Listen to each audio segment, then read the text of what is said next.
video, we'll be looking at the era of militant nationalism, that is from 1905 to 1918. Okay, so first is the reasons for the growth of militant nationalism. The first point is the growth of confidence and self-respect of the masses under the leaders like Tilak was there, Aurobindo Ghosh, then Bipin Chandra Pal. Okay, then the growth of education among the masses led to the increased awareness. So people were educated, so which in turn increased their awareness about the country's unemployment, poverty, underdevelopment under the British rule. Okay, then the reaction to increasing westernization as it was leading to subordination of the Indian identity and culture. Leaders like Swami Vivekananda, Swami Dayananda Saraswati, Bankim Chandra Chatterjee urged nationalists to take pride in Indian civilization. Okay, then the fourth point is dissatisfaction of the achievements with the achievements of moderates. So earlier we have seen that the moderates, they went for constitutional means to achieve their goals. So their method of struggle was three P's, that is petition, prayer, and then protest. So even in the protest, only massive protest or to say so was the rejection of the budget, or they wanted allocation in the budget. Okay, that was the main thing that they did. Okay, then fifth point is Curzon's reactionary policies. Curzon's refusal to recognize India as a nation, his insulting of nationalists, his administrative measures like Indian Universities Act, Official Secrets Act, Calcutta Cooperation Act invoked strong criticism from nationalists. Then the sixth point is existence of a militant school of thought. Then Raj Narayan Bose, A.K. Datta, Arvindo Ghosh, Bipin Chandrapal of Bengal, then Vishnu Shastri Chipulkar and Bal Gangadhar Tilak, Lala Lajpat Rai, basic tenets of this school, where Swaraj means goal of national movement through direct political action plus belief in masses and the personal sacrifices required. Then we have the seventh point, that is the emergence of trained leadership. So after all this, a new type of leadership came into being, who were educated, who were actually from the middle class. Okay, from the emerging middle class. It could channelize the energy of the masses during the movements like Swadeshi and against Bengal partition. Then international influences like demolish the myths of European invisibility. Okay, that is the defeat of the Italians in Ethiopia and the conquest or the victory of the Japanese over the Russian. So these are some of the points. Then after 1868, industrial development in Japan. So basically, an Asian nation came to an industrialized situation. Okay, then 1896, the defeat of many European nations like Italy by Ethiopians. In 1899 to 1902, the British facing reverses in Boers Wars. Then the defeat of Russia by Japan. These all things we have discussed so far. Then the recognition of the exploitation or nature of the British rule. Famines in 1896, 1900s, and the bubonic plague in the Deccan, the suppression of the spread of education exposed the economic exploitation of the British. So a need for an Indian government was felt. So there was a need that in Hindustan, it should be ruled by Indians. Okay, so that they can understand the problems of the Indians better. The nationalists noticed the British were imposing several restrictions on the Indians as follows. What were the restrictions? First is British acts and policies and their impact, and also we are discussing the year in which it was introduced. So in 1892, Indian Councils Act was passed. It failed to satisfy the nationalists as their demands of representative government were not fully met. Then 1897, we have the Natu brothers who were deported without trials, and Tilak was also imprisoned for sedition under section 124A. Section under 124A of the IPC is defined as any section that brings or attempts to bring hatred or basically it's a sedition act. Okay. Then 1898, the repressive laws under the section 124A were further strengthened. Then 1899, the number of Indian members in Calcutta Corporation were reduced. Then 1904, Official Secrets Act enacted when Lord Curzon was Viceroy of India from 1899 to 1905 curbed freedom of press. 1904, Indian Universities Act ensured greater government control over universities, which he described as factories producing political revolutionary. So Indian Universities Act, it was produced under Lord Curzon. So what happened? It ensured that it ensured control over universities. So that basically the national movement, it spread from universities. It was a birthplace of nationalism. Okay, we can say it like that. Okay, partition of Bengal was another reason. Okay, then British government made the decision public in uh, to divide Bengal. So it was made public in 1903, and the partition came into force on October 1905. So reasons given by British was that it was too big to be administered, and this division of Bengal into Eastern and Western Bengal would develop Assam. So basically, what they did, it was like Bengal was one of the biggest provinces at that time. So what they did is that in the eastern side of Bengal, it was actually a Muslim majority area, and the western side of Bengal, it was basically Hindu majority area. So it was basically divide and rule policy. So it would create dissentiment between Hindus and Muslims. So that was their goal. Okay.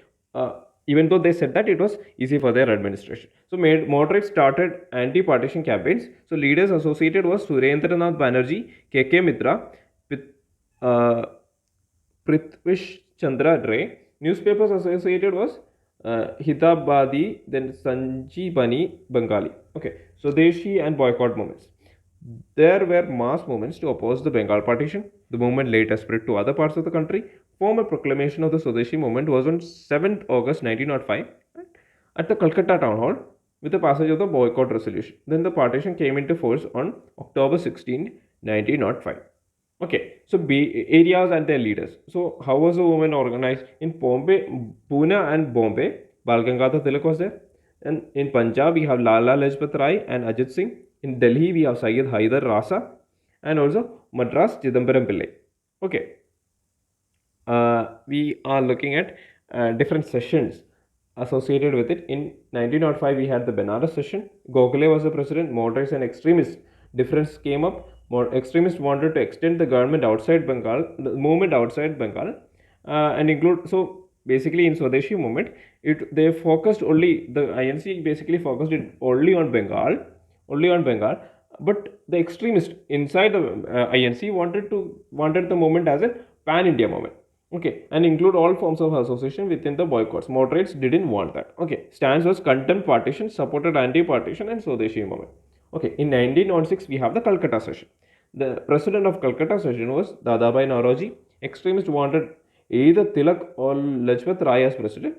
Moderates proposed Dadabhai Naoroji. Okay, goal of the INC was self-government or Swaraj, like the United Kingdom over the colonies of Australia and Canada, basically dominant status. The word Swaraj was mentioned in the Calcutta session for the first time. So it was mentioned first time in the Calcutta session in 1906.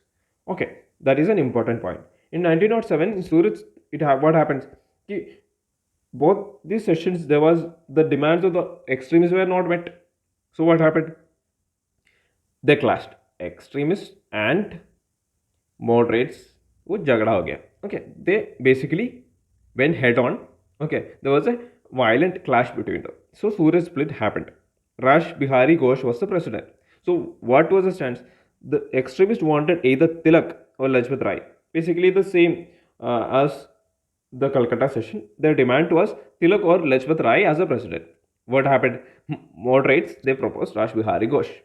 Okay, wanted the session to be in Surat. So in Congress sessions, there was a rule that the person where the session was held, the place where the session was held, no president should be from that place. So what the moderates did, they conducted the session in Surat. Surat was the place from where Tilak was there. Okay, so wanted the session to be in Surat in order to exclude Tilak from the presidency, since a leader in the host province could not be the session's president. They also sought to drop resolutions on Swadeshi, boycott and national education. Okay. Movement under the, so what happened? Now the extremists were agitated. So the movement under the extremist leadership. New forms of struggle were introduced, such as boycott of foreign goods, public meetings and processions, imaginative rule of traditional facilities, melas. So Tilak, what he did? He started Ganapati Puja and Shivaji festivals in Maharashtra. which to this day it is celebrated with a pomp and show. Okay, became a medium of Swadeshi propaganda. So Shivaji festivals and Ganapati Puja, which we celebrate nowadays, it was initiated by Tilak or the extremists. Okay, importance of self-reliance, Atma Shakti, emphasis was placed on honor, social and economic regeneration of the villages. Then we have Swadeshi program on national education. So Bengal national, so extremists itself, they started national education policy. So what is the Bengal National College was there? Arvindo Ghosh was its president, inspired by Tagore's Shantiniketan. We have then a National Council of Education was set up to organize national education in vernacular medium. Then Bengal Institute of Technology was set up for technical education. Then, so all these things are happening in Bengal. Okay, we need to make sure that the national movement as such started, or the spark was lit in Bengal. Swadeshi enterprises, Swadeshi textile mills, banks, etc. were set up. V.O. Chidambaram Pillai was set up the Swadeshi steam navigation company in Tuticorin. So what happened? Swadeshi enterprises, like we can give the examples of V.O. Chandra Pillai of Madras. He started the Swadeshi steam navigation company in Tuticorin. Okay, then cultural impact. Devendranath Tagore wrote Amar Sonar Bangala, which to this day is the national anthem of Bangladesh. Then Sabrami Bharati wrote Swadesha Gita. Okay, corps of volunteer or Samatis, they generated political consciousness among the masses. Okay, then Samatis. Samatis is Barisal and also Tirunelveli, Tamil Nadu. In Barisal, we have Swadeshi Bhav Samati by Ashwini Kumar Datta and Swadeshi Sangam by V.O. Chidambaram Pillai, Subramanya Siva, etc. Okay, then mass participation. So, who all participated? Students participated in large numbers. As we can see, there was a Universities Act at that time. And also, what happened? The universities basically provided the spark for the agitation. Okay, participated in large numbers, especially in Bengal, Maharashtra, and South India. Muslims, led by Nawab Salim Ullah of Dhaka, most of the upper and middle class Muslims did not participate. Okay, they did not participate. Okay, could not get support of the Muslim peasantry. All India Muslim League came up in December 30, 1905 as an anti-conquest. So this is to be noted. Okay, All India Muslim League, they started as an anti-conquest front because what happened? The Muslim League itself, they thought that Congress was full of upper caste Hindus. Okay, it was dominated by upper caste Hindus. So that was the reason that they didn't participate, or they were against the idea of participating along with Congress. Okay, then women, they took part in procession and picketing.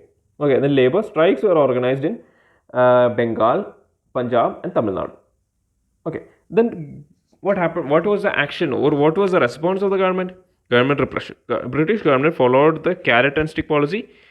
It's a three-way approach of repression, conciliation and suppression.